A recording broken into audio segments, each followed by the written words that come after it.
I mean, it was such a quick pivot. Yeah. It was literally within 24 hours of lockdown in March. We had to sit down with the consulting management team, if you remember, Ian. And I do. I remember I objected to it at the time, but I was a bit like, let's just hold a week, which is probably in retrospect the wrong decision. But yeah, like I remember we had interviews scheduled for a Tuesday morning, and we were told on a Sunday night that no more into the office, and it was literally that. And I think the fact that we have these tools allowed us to pivot quickly, whereas if we didn't have that, if we were still very manually focused, we literally would not have been able to do it. It wouldn't have worked, and we would have really had to slow down our interviewing process. And we've actually kept up the same momentum. And really at the time that we were put into lockdown, we were hitting the peak of our interview. Like, we were really hitting that peak of kind of interviews in March, April, May, just for June starts and July starts. So like it was the worst possible time really for this to happen, but actually it was quite seamless.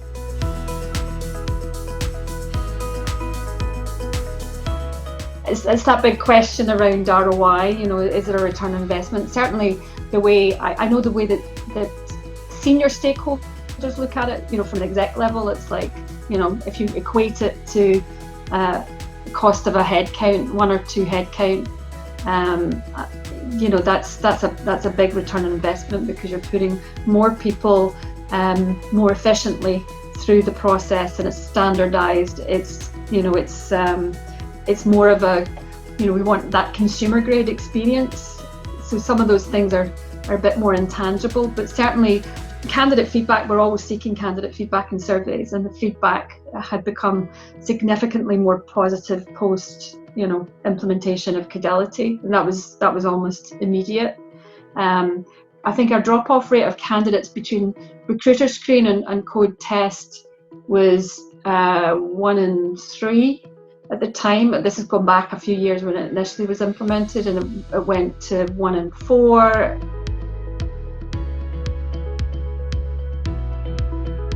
That scalability actually, I suppose, is a kind of key point. So I suppose while there's an engineering team and a kind of a product development team in Guidewire, there's also a professional services team, which are quite technical, which are kind of essentially consultants and technical consultants. And, in the division, the group I'm in, we hire a huge amount of graduates, but we also have massive pipelines. Because we're hiring grads, they're captive audiences, they're not one-off. So we had over 4,000 applicants for our graduate program this year.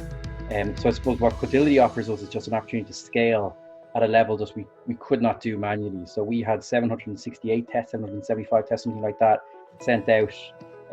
So it's pretty much a completely automated process that we do review manually a small amount of those, but the vast majority are just an automatic percentage marking that you guys give us, and that passes or fails. And I suppose it just gives us an opportunity to focus our resources then on the next step, so the phone screens, the final round interviews and things like that. And we have seen that scale very, very successfully. So we have 5 offices around the world. We've actually got the same process for all of that, and we've actually started to roll that out now to other teams as well, other professional services teams, and share our knowledge with more senior groups too. So again, that kind of scalability and sharing of resources is very, very beneficial for us.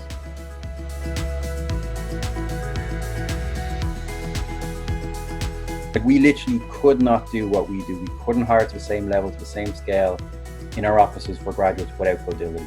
If we were using, and we've been using Codility for a good 5 years now at this stage, if we were using our old code test platform, it would literally be impossible. We could not scale. We would have teams of people who all they do is review code tests. It's just not feasible.